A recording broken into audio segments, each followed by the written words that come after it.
Hello and welcome yet again to Comimatic, and this video is a breakdown of what I think are the best aspects of the Suicide Squad and the one perfect scene. Now before I begin, I must tell you that this video has a lot of spoilers, but the film has been released for more than 2 weeks now, so if you haven't seen it yet, then that's on you. But whatever the case may be, a spoiler alert is necessary. Let me start the video by saying that I loved The Suicide Squad. James Gunn absolutely nailed it. This movie is actually what a Suicide Squad movie should be like. Even though it was a cinematic experience, I felt like it was a graphic novel that was just, sprung up on the screen. I remember saying the exact same thing when I broke down Zack Snyder's Justice League, which actually shows that while making comic book films, the directors are now not just using comic book characters, but they are also trying to make the story follow the format of comic books as much as possible without destroying the flow of the movie. Now, the very first aspect of the movie that I absolutely loved is how they showed the fundamental difference between the Suicide Squad and other comic book teams. In every other team, characters are very important. You cannot have a Justice League without Superman or Batman or Wonder Woman. Just like you cannot have the Avengers without Iron Man or Captain America or the Hulk. So basically every team is defined by its members, and it doesn't really matter if the team is smaller in scale. For example, take the Teen Titans or the Guardians of the Galaxy. Even these smaller teams are defined by its members. In case of the Suicide Squad, though, it's just the opposite. The members are defined by the team. There is no such thing as a core member or founding member in Task Force X. They are just unfortunate people, petty criminals, and unimportant metahumans who are thrown away in Black Ops, which are either illegal or way too dangerous for the army. And the team just keeps on changing because the members just keep on dying. In the first 15 minutes of the movie, we see a group of D-grade comic book characters, guys like Weasel and Savant, who are rarely ever used in big stories, being put together and sent on an extremely dangerous mission with next to no preparation. So they die almost as soon as the movie begins, and it turns out that they were actually sent to act as a distraction for the second team to enter the island safely. So in a way, dying was their mission. The first team was never expected to make out of the island, and no one really cared for these people. Even if they died, no one would miss them. They are cannon fodder, characters that are sacrificed without any consequence just for the sake of the plot. So when people die here, they die for good. Secondly, these people are not heroes. They are not brave. Most of them are thieves, murderers, and others are just unfortunate enough to end up in Belle Reve.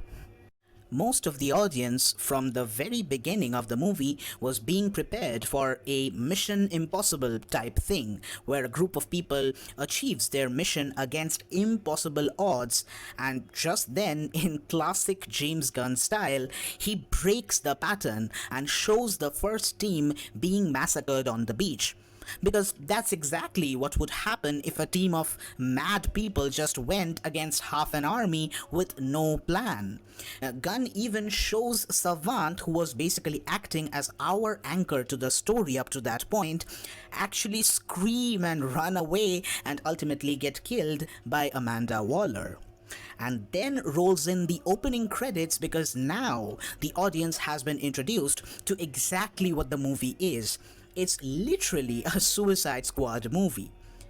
Let's move on to the next most important aspect, which I also loved. The characters do exactly the opposite of what you would expect.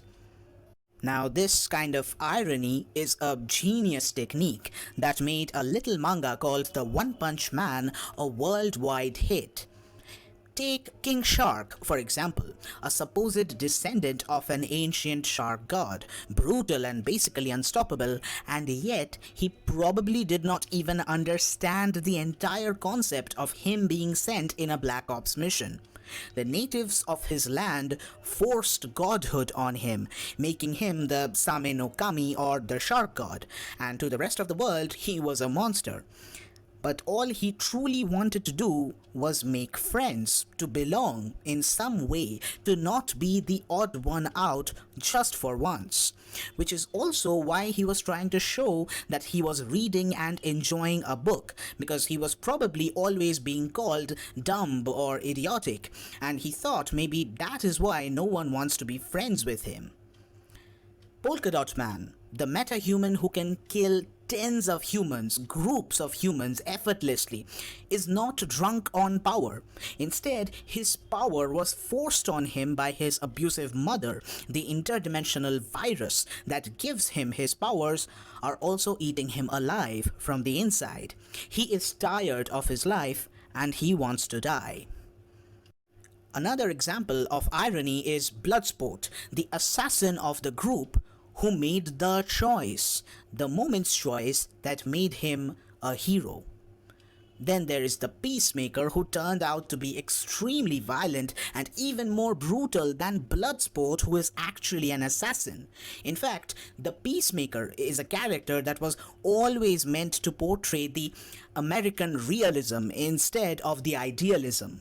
In contrast to Superman or Captain America, who were created to show the all-good, honest-to-God patriotism, Peacemaker is a living example of extreme nationalism, and even his name is an irony. Also, kudos to John Cena for nailing this amazingly dark character, and I cannot wait for the Peacemaker series.